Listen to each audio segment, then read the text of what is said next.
परम सन्मानयोग गुरु रूप गुरु खालसा साह संगत जी। वाहिगुरु जी का खालसा वाहिगुरु जी की फतेह।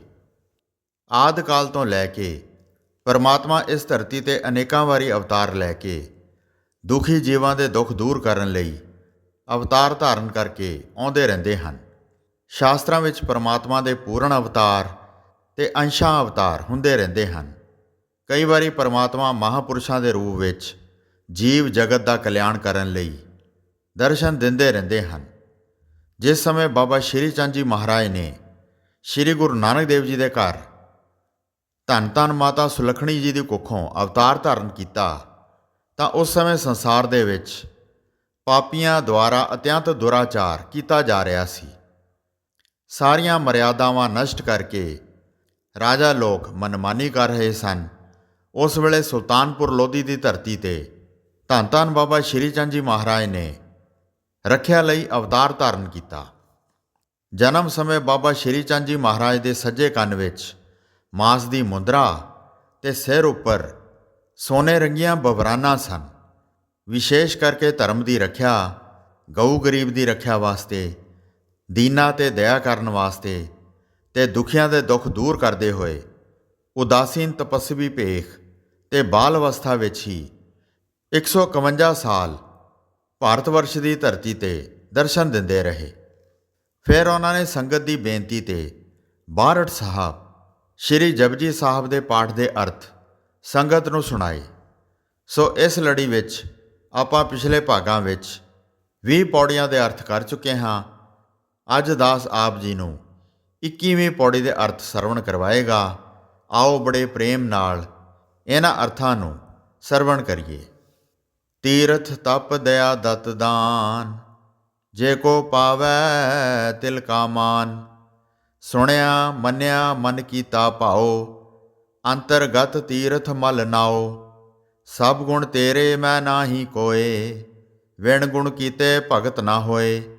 ਸਵਸਥਾਥ ਬਾਣੀ ਬਰਮਾਓ, ਸਤ ਸੁਹਾਣ ਸਦਾ ਮਨ ਚਾਓ। ਕਵਨ ਸੋ ਵੇਲਾ ਵਕਤ ਕਵਨ, ਕਵਣ ਥਿਤ ਕਵਣ ਵਾਰ। ਕਵਣ ਸੇ ਰੁਤੀ ਮਾਹੋ ਕਵਣ, ਜਿਤ ਹੋਆ ਆਕਾਰ। ਵੇਲ ਨਾ ਪਾਈਆ ਪੰਡਤੀ, ਜੇ ਹੋਵੈ ਲੇਖ ਪੁਰਾਣ। ਵਕਤ ਨਾ ਪਾਇਓ ਕਾ ਦੀਆ, ਜੇ ਲਿਖਣ ਲੇਖ ਕੁਰਾਨ। ਥਿਤ ਵਾਰ ਨਾ ਜੋਗੀ ਜਾਣੈ, ਰੁਤ ਮਾਹੁ ਨਾ ਕੋਈ। ਜਾ ਕਰਤਾ ਸਿਰਠੀ ਕੋ ਸਾਜੇ, ਆਪੇ ਜਾਣੈ ਸੋਈ। ਕਿਵ ਕਰ ਆਖਾ ਕਿਵ ਸਾਲਾਹੀ, ਕਿਉ ਵਰਨੀ ਕਿਵ ਜਾਣਾ। ਨਾਨਕ ਆਖਣ ਸਭ ਕੋ ਆਖੈ, ਇਕ ਦੂ ਇਕ ਸਿਆਣਾ। ਵੱਡਾ ਸਾਹਿਬ ਵੱਡੀ ਨਾਈ, ਕੀਤਾ ਜਾ ਕਾ ਹੋਵੈ। ਨਾਨਕ ਜੇ ਕੋ ਆਪੋ ਜਾਣੈ, ਅੱਗੇ ਗਿਆ ਨਾ ਸੋ ਹੈ।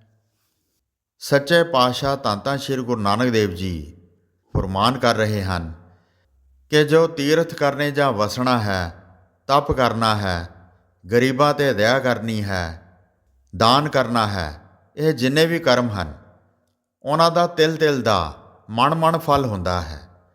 ਜੋ ਨਿਸ਼ਚਾ ਕਰਕੇ ਕਰਦੇ ਹਨ, ਜਿਨ੍ਹਾਂ ਨੇ ਪ੍ਰਭੂ ਦੇ ਨਾਮ ਨੂੰ ਸੁਣਿਆ ਤੇ ਮੰਨਿਆ ਹੈ, ਭਾਉ ਕੀਤਾ ਹੈ, ਉਹਨਾਂ ਦੇ ਹਿਰਦੇ ਵਿੱਚ ਹੀ ਪ੍ਰਭੂ ਵਸਿਆ ਹੁੰਦਾ ਹੈ।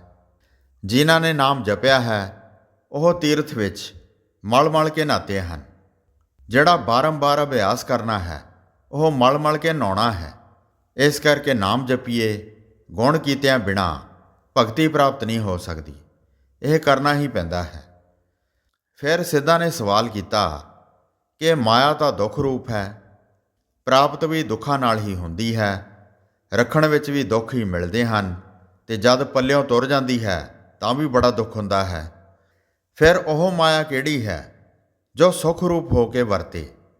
ਤਾਂ ਗੁਰੂ ਜੀ ਨੇ ਉੱਤਰ ਦਿੱਤਾ ਕਿ ਮਾਇਆ ਇੱਕ ਵਿਦਿਆ ਹੈ। ਜੋ ਵਿਆਕਰਨ ਮਾਇਆ ਹੈ ਸੋ ਪਦਾਰਥ ਹੈ। ਪਦਾਰਥ ਸੰਚਣਾ ਬੜਾ ਦੁੱਖ ਰੂਪ ਹੈ ਤੇ ਵਿਦਿਆ ਸੰਚਣਾ ਬੜਾ ਪੁੰਨ ਹੈ। ਕਲਿਆਣ ਰੂਪੀ ਮਾਇਆ ਬ੍ਰਹਮ ਬਾਣੀ ਹੈ।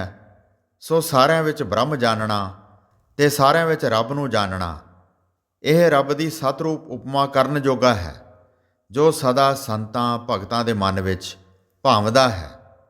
ਫਿਰ ਸਿੱਧਾਂ ਨੇ ਸਵਾਲ ਕੀਤਾ ਕਿ ਜਿਸ ਵੇਲੇ ਪ੍ਰਭੂ ਨੇ ਜਗਤ ਪੈਦਾ ਕੀਤਾ ਸੀ ਤਾਂ ਉਹ ਕਿਹੜਾ ਵੇਲਾ ਸੀ, ਕਿਹੜੀ ਤਰੀਕ ਸੀ ਤੇ ਕਿਹੜਾ ਦਿਨ ਸੀ?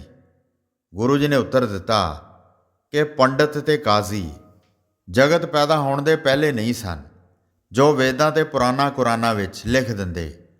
ਜੋਗੀਸ਼ਰ ਵੀ ਤ੍ਰੈਈ ਕਾਲ ਵਿੱਚ ਹੋਏ ਹਨ, ਉਹ ਵੀ ਨਹੀਂ ਜਾਣ ਸਕਦੇ ਸੀ। ਰੁੱਤਾਂ, ਥਿੱਤਾਂ, ਮਹੀਨੇ ਜੋ ਸੂਰਜ ਤੇ ਚੰਦਰਮਾ ਦੇ ਹਿਸਾਬ ਵਿੱਚ ਬਣਾਏ ਗਏ ਹਨ, ਸੂਰਜ ਤੇ ਚੰਦਰਮਾ ਓਅੰਕਾਰ ਨੇ ਸਾਜੇ ਹਨ ਤੇ ਸ੍ਰਿਸ਼ਟੀ ਸਜਾਣ ਦੇ ਨਾਲ ਹੀ ਸਾਜੇ ਗਏ ਹਨ। ਅੱਗੇ ਰੁੱਤ, ਮਾਹ, ਵਾਰ ਆਦਿ ਕੋਈ ਨਹੀਂ ਸਨ। ਸੋ ਜਿਸ ਕਰਤੇ ਨੇ ਸਾਜਣਾ ਕੀਤੀ ਹੈ, ਬਸ ਉਹੀ ਜਾਣਦਾ ਹੈ। ਮੈਂ ਕਿਵੇਂ ਉਸ ਪਰਮਾਤਮਾ ਦੀ ਲੀਲਾ ਬਿਆਨ ਕਰ ਸਕਦਾ ਹਾਂ? ਮੈਂ ਕਿਸ ਤਰ੍ਹਾਂ ਉਸ ਦੀ ਸਲਾਹਨਾ ਕਰਾਂ ਤੇ ਕੀ ਉਸ ਦੇ ਬਾਰੇ ਵਰਣਨ ਕਰਾਂ, ਤੇ ਮੈਂ ਕੀ ਉਸ ਦੀ ਮਹਿਮਾ ਨੂੰ ਜਾਣ ਸਕਦਾ ਹਾਂ? ਫਿਰ ਗੁਰੂ ਜੀ ਫਰਮਾਨ ਕਰਦੇ ਹਨ, ਜਿੰਨਾ ਕੁ ਵੇਦਾਂ, ਸ਼ਾਸਤਰਾਂ, ਪੁਰਾਣਾ ਕੁਰਾਨਾਂ ਵਿੱਚ ਲਿਖਿਆ ਗਿਆ ਹੈ, ਬਸ ਓਨਾ ਹੀ ਇਹ ਜਗਤ ਗਾਈ ਚਲਾ ਜਾ ਰਿਹਾ ਹੈ। ਉਹ ਵੱਡਾ ਸਾਹਿਬ ਹੈ, ਵੱਡਾ ਉਸ ਦਾ ਨਾਮ ਹੈ, ਜਿਸ ਦਾ ਕੀਤਾ ਹੁੰਦਾ ਹੈ। ਫਿਰ ਗੁਰੂ ਜੀ ਨੇ ਦੱਸਿਆ ਕਿ ਜੋ ਗੁਰਾਂ ਤੋਂ ਬਗੈਰ ਕਹੀ ਜਾਏਗਾ ਤਾਂ ਉਹ ਅੱਗੇ ਸੋਭਾ ਨਹੀਂ ਪਾਏਗਾ। ਗੁਰੂ ਤੋਂ ਬਗੈਰ ਕਹਿਣਾ ਤੇ ਕਥਨਾ ਸੋਭਦਾ ਨਹੀਂ ਹੈ। ਜਿੰਨਾ ਜਾਣਦਾ ਹੋਵੇ, ਬਸ ਓਨਾ ਹੀ ਕਹਿਣਾ ਯੋਗ ਹੈ। ਉਸ ਕਰਤੇ ਦੀ ਰਚਨਾ ਦਾ ਕਿਸੇ ਨੇ ਅੰਤ ਨਹੀਂ ਪਾਇਆ। ਜਿੰਨਾ ਆਖੀ ਜਾਵਾਂ ਓਨਾ ਹੀ ਘੱਟ ਹੈ, ਪੂਰਾ ਨਹੀਂ ਉਤਰਦਾ। ਉਹ ਵੱਧ ਤੋਂ ਵੱਧ ਹੁੰਦਾ ਚਲਾ ਜਾਂਦਾ ਹੈ। ਜੈਸਾ ਕਿ ਪਿਤਾ ਦੇ ਜਨਮ ਸਮੇਂ ਨੂੰ ਪੁੱਤਰ ਜਾਣ ਹੀ ਨਹੀਂ ਸਕਦਾ, ਕਿਉਂਕਿ ਉਸਨੇ ਪਿਤਾ ਦੇ ਜਨਮ ਸਮੇਂ ਨੂੰ ਦੇਖਿਆ ਨਹੀਂ ਹੈ। ਪਾਤਾਲਾਂ ਪਾਤਾਲ, ਲੱਖ ਆਗਾਸਾ ਆਗਾਸ, ਓੜਕ ਓੜਕ ਭਾਲ ਥਕੇ, ਵੇਦ ਕਹਿਣ ਇਕ ਬਾਤ, ਸਹਿਸ 18 ਕਹਿਣ ਕਤੇਬਾ, ਅਸਲੋ ਇਕ ਧਾਤ, ਲੇਖਾ ਹੋਏ ਤਾਂ ਲਿਖੀਐ, ਲੇਖਾ ਹੋਏ ਵਿਨਾਸ਼, ਨਾਨਕ ਵੱਡਾ ਆਖੀਐ, ਆਪੇ ਜਾਣੈ ਆਪ। ਸਿੱਧਾ ਨੇ ਸਵਾਲ ਕੀਤਾ ਕਿ ਗੁਰੂ ਜੀ, ਤੁਸੀਂ ਜ਼ਰਾ ਵਿਸਥਾਰ ਨਾਲ ਸਾਨੂੰ ਦੱਸੋ ਕਿ ਕਿੰਨੇ ਪਤਾਲ ਹਨ ਤੇ ਇਸ ਉੱਪਰ ਆਕਾਸ਼ ਕਿੰਨੇ ਕੁ ਹਨ?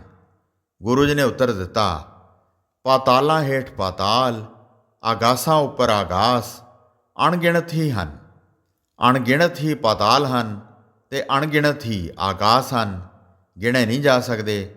ਉਸ ਦੀ ਮਾਇਆ ਰੂਪੀ ਰਚਨਾ ਦਾ ਭਲਾ ਕਿਸੇ ਨੇ ਅੰਤ ਪਾਇਆ ਹੈ? ਭਾਵ ਕਿ ਨਹੀਂ ਪਾਇਆ। ਲੱਖਾਂ ਹੀ ਬ੍ਰਹਮ ਵਰਗੇ ਅੰਤ ਭਾਲਦੇ ਭਾਲਦੇ ਆਪਣੀ ਸਾਰੀ ਹੀ ਉਮਰ ਭਾਲ ਵਿੱਚ ਹੀ ਬਤੀਤ ਕਰ ਗਏ, ਪਰ ਅੰਤ ਨਾ ਪਾ ਸਕੇ। ਦੁਨੀਆ ਦੀ ਉਤਪਤੀ ਦਾ ਬਿਰਤਾਂਤ ਸ਼ਾਸਤਰਾਂ ਦੁਆਰਾ, ਜੋਤਿਸ਼ ਦੇ ਹਿਸਾਬ ਦੁਆਰਾ ਸਾਰੀ ਦੁਨੀਆ ਦੇ ਮੁੱਢ ਕਾਇਮ ਰਹਿਣ ਤੇ ਖਤਮ ਹੋਣ ਕਾਰਨ ਦੇ ਰੂਪ, ਬ੍ਰਹਮਾ ਦੀ ਉਮਰ ਆਪਣੇ ਮਾਣ ਤੋਂ ਸਾਰੀ ਦੁਨੀਆ ਦੇ ਮੁੱਢ ਕਾਇਮ ਰਹਿਣ ਤੇ ਖਤਮ ਹੋਣ ਕਾਰਨ ਦੇ ਰੂਪ, ਬ੍ਰਹਮਾ ਦੀ ਉਮਰ ਆਪਣੇ ਮਾਣ ਤੋਂ 100 ਸਾਲ ਦੀ ਹੈ।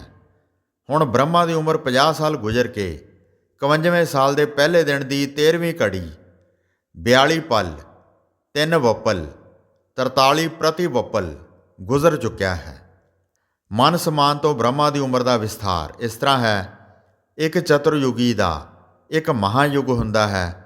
ਉਸ ਦੀ ਸੌਰਮਾਨ ਤੋਂ ਵਰਸ਼ ਸੰਖਿਆ 43,20,000 ਹੈ। ਇਸ ਤਰ੍ਹਾਂ ਦੇ 1000 ਯੁੱਗਾਂ ਦਾ ਬ੍ਰਹਮਾ ਦਾ ਇੱਕ ਦਿਨ ਹੁੰਦਾ ਹੈ। ਇਹੋ ਜਿਹੇ ਬ੍ਰਹਮਾ ਦੇ 1000 ਯੁੱਗਾਂ ਦੀ ਵਿਸ਼ਨੂੰ ਦੀ ਇੱਕ ਘੜੀ ਹੁੰਦੀ ਹੈ। 12 ਲੱਖ ਵਿਸ਼ਨੂੰ ਦੀ ਰੁਦਰ ਦੀ ਅੱਧੀ ਕਲਾ ਹੁੰਦੀ ਹੈ। ਅਰਾਧ ਰੁਦਰ ਦਾ ਅਕਸਰ ਬ੍ਰਹਮ ਹੁੰਦਾ ਹੈ। ਬ੍ਰਹਮਾ ਦੇ ਉਸ ਇੱਕ ਦਿਨ ਵਿੱਚ 14 ਮਨ ਵੰਤਰ ਹੁੰਦੇ ਹਨ। ਉਹਨਾਂ ਵਿੱਚੋਂ ਪਹਿਲਾ ਹੈ ਸੰਯੰਭੂ, ਦੂਸਰਾ ਸਵਾਰੇ, ਚਿਸ, ਤੀਸਰਾ ਹੈ ਉੱਤਮ, ਚੌਥਾ ਹੈ ਤਾਮਸ, ਪੰਜਵਾਂ ਹੈ ਰਪਤ ਤੇ ਛੇਵਾਂ ਹੈ ਚਾਕਸ਼ਸ। ਇਹ 6 ਮਨੂ ਗੁਜ਼ਰ ਚੁੱਕੇ ਹਨ। ਹੁਣ 7ਵਾਂ ਦੇਵ ਸਭ ਮਨਵੰਤਰ ਚੱਲਦਾ ਹੈ। ਉਸ ਵਿੱਚ ਵੀ 77 ਚਤੁਰਯੁਗੀ ਬੀਤ ਕਰ 28ਵੀਂ ਚਤੁਰਯੁਗੀ ਦੇ 3 ਯੁੱਗ ਗੁਜ਼ਾਰ ਚੁੱਕੇ ਹਨ ਅਤੇ ਇਹ 28ਵਾਂ ਕਲਯੁਗ ਹੈ। ਭਾਵ ਇਹ ਕਿ ਇੰਨੇ ਯੁੱਗਾਂ ਦੀ ਆਰਜੂ ਵਾਲੇ ਵੀ ਉਸ ਦੀ ਮਾਇਆ ਰੂਪੀ ਰਚਨਾ ਦਾ ਅੰਤ ਨਹੀਂ ਪਾ ਸਕੇ। ਵਿਦਵਾਨਾਂ ਨੇ ਤਾਂ ਇੱਕ ਹੀ ਬ੍ਰਹਿਮੰਡ ਦੀ ਕਹੀ ਹੋਏਗੀ। 18,000 ਜੋ ਸ਼ਲੋਕ ਸ੍ਰੀ ਮਦ ਭਗਵਤ ਦਾ ਹੈ, ਸੋ ਮਹਾਰਾਜ ਦੀ ਲੀਲਾ ਕਹਿੰਦੇ ਹਨ। ਗੁਰੂ ਨਾਨਕ ਦੇਵ ਜੀ ਕਹਿੰਦੇ ਹਨ, ਜੋ ਆਪਣੀ ਲੀਲਾ ਆਪ ਹੀ ਜਾਣਦੇ ਹਨ। ਜੈਸੇ ਸੂਤਰਧਾਰ ਨੂੰ ਪੁਤਲੀਆਂ ਨਹੀਂ ਜਾਣ ਸਕਦੀਆਂ, ਇਹ ਮਾਇਆ ਰੂਪੀ ਪੁਤਲੀਆਂ ਹੀ ਹਨ। ਕੀ ਜਾਣਨ ਪ੍ਰਭੂ ਦੀ ਲੀਲਾ ਨੂੰ ਕੋਈ ਨਹੀਂ ਜਾਣ ਸਕਦਾ, ਨਾ ਹੀ ਜਾਣਨ ਯੋਗ ਹਨ। ਸੋ ਇਸ ਇੱਕ ਹੀ ਪ੍ਰਿਥਵੀ ਨੂੰ 9 ਖੰਡਾਂ ਵਿੱਚ ਵੰਡਿਆ ਹੈ। ਹਰ ਖੰਡ ਵਿੱਚ ਜੀਵ ਆਤਮਾ ਦਾ ਵਾਸ ਹੈ, ਗਿਣੇ ਨਹੀਂ ਜਾ ਸਕਦੇ। ਮਾਨਸਾਂ ਦੀ ਤਾਂ ਗਿਣਤੀ ਸਰਕਾਰਾਂ ਨੇ ਕਰ ਲਈ, ਪਰ ਹੋਰ ਜੂਨਾਂ ਦੀ ਜੀਵਾਂ ਦੀ ਗਿਣਤੀ ਨਹੀਂ ਹੋ ਸਕੀ ਕਿ ਕਿੰਨੇ ਕਾਂ ਹਨ, ਕਿੰਨੀਆਂ ਚਿੜੀਆਂ ਹਨ। ਭਲਾ 84 ਲੱਖ ਜੂਨਾਂ ਦੀ ਤਾਂ ਗਿਣਤੀ ਹੋ ਗਈ, ਪਰ ਜੇ 84 ਲੱਖ ਜੂਨਾਂ ਦੀ ਗਿਣਤੀ ਕਰ ਵੀ ਲਈ, ਪਰ ਨਗਾਂ ਦੀ ਗਿਣਤੀ ਕੌਣ ਕਰੇਗਾ? ਕਦੇ ਵੀ ਨਹੀਂ ਹੋ ਸਕਦੀ।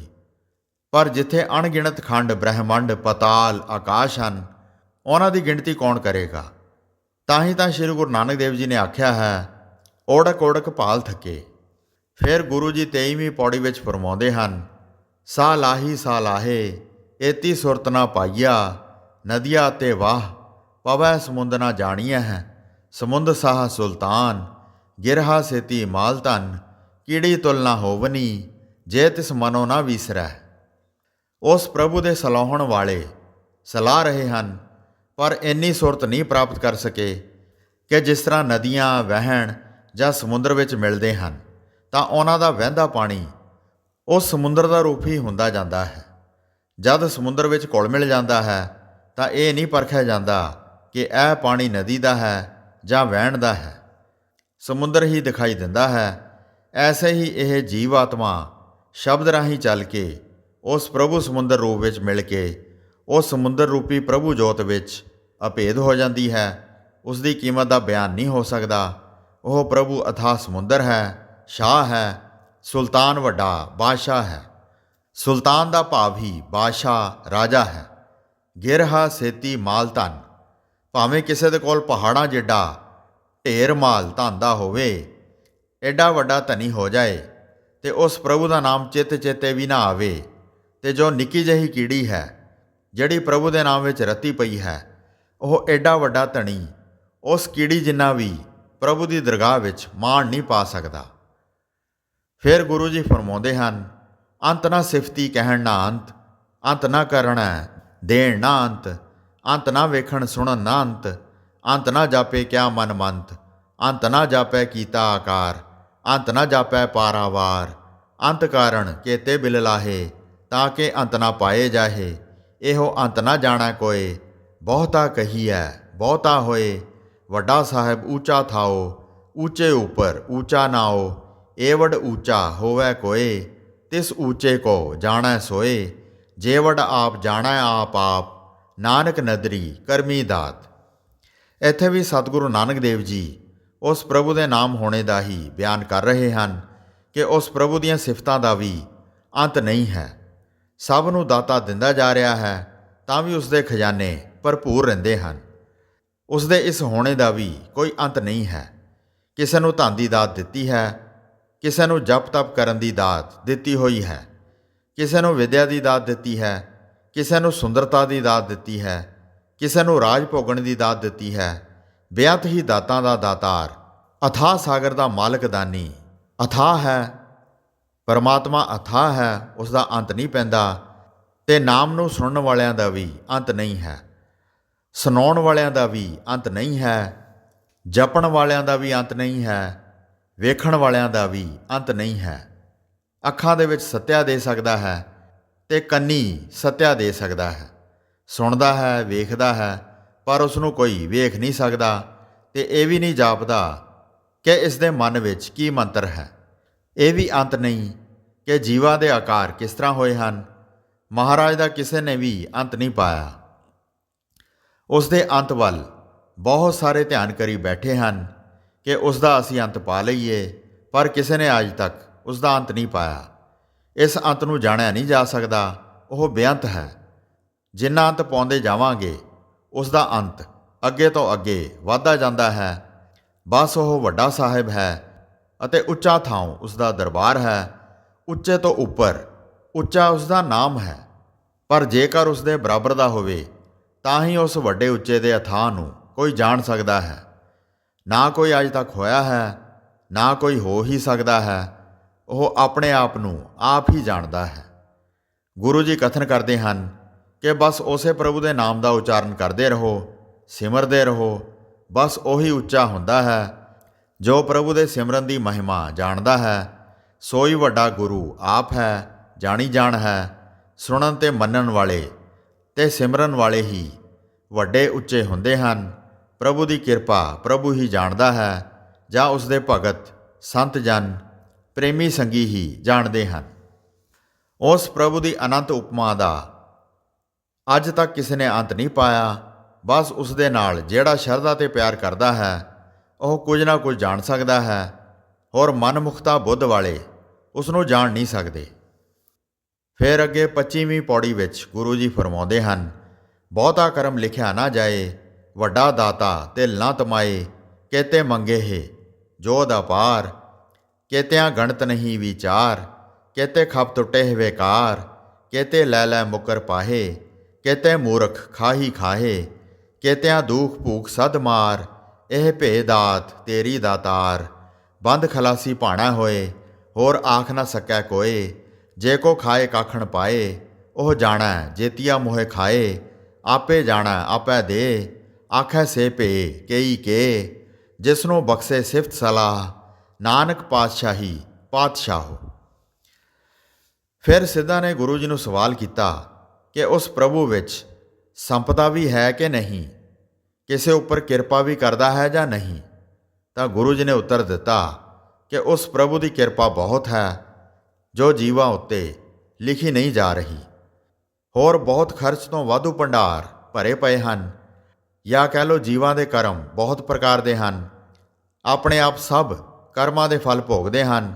ਉਹ ਪ੍ਰਭੂ ਵੱਡਾ ਦਾਤਾਰ ਦਾਤਾ ਹੈ, ਉਸ ਨੂੰ ਇੱਕ ਤਿਲ ਮਾਤਰ ਵੀ ਤਮਾ ਨਹੀਂ ਹੈ। ਕਿੰਨੇ ਹੀ ਯੋਧੇ ਅਪਾਰ ਹਨ ਜੋ ਉਸ ਦੇ ਦੁਆਰੇ ਦੇ ਮੰਗਤੇ ਹਨ। ਯੋਧੇ ਉਸ ਨੂੰ ਆਖਿਆ ਜਾਂਦਾ ਹੈ ਜੋ ਵੈਰੀ ਜ਼ਾਲਮਾਂ ਨੂੰ ਜਿੱਤਦੇ ਹਨ। ਕਾਮ ਕ੍ਰੋਧ ਲੋਭ ਮੋਹ ਤੇ ਆਪਣੇ ਹੰਕਾਰ ਨੂੰ ਜਿੱਤ ਲੈਂਦੇ ਹਨ, ਵਿਕਾਰਾਂ ਤੇ ਜਿੱਤ ਪ੍ਰਾਪਤ ਕਰ ਲੈਂਦੇ ਹਨ। ਇਹ ਹੀ ਮਨ ਦੇ ਪਾਪੀ ਵੈਰੀ ਹਨ। ਹੋਰ ਬਹੁਤ ਸਾਰੇ ਹਨ, ਉਹਨਾਂ ਦੀ ਗਿਣਤੀ ਨਹੀਂ ਕੀਤੀ ਜਾ ਸਕਦੀ, ਸੋ ਵੀ ਉਸ ਦੇ ਦੁਆਰੇ ਤੇ ਮੰਗਦੇ ਹਨ। ਕਿੰਨੇ ਹੀ ਵਿਕਾਰੀ ਜੀਵ ਹਨ, ਵਿਕਾਰਾਂ ਵਿੱਚ ਹੀ ਪਏ ਖਪ ਰਹੇ ਹਨ। ਕਈਆਂ ਨੂੰ ਕੁਝ ਵੀ ਪ੍ਰਾਪਤ ਨਹੀਂ ਹੁੰਦਾ, ਕਈ ਲੈ ਲੈ ਕੇ ਮੁੱਕਰ ਜਾਂਦੇ ਹਨ।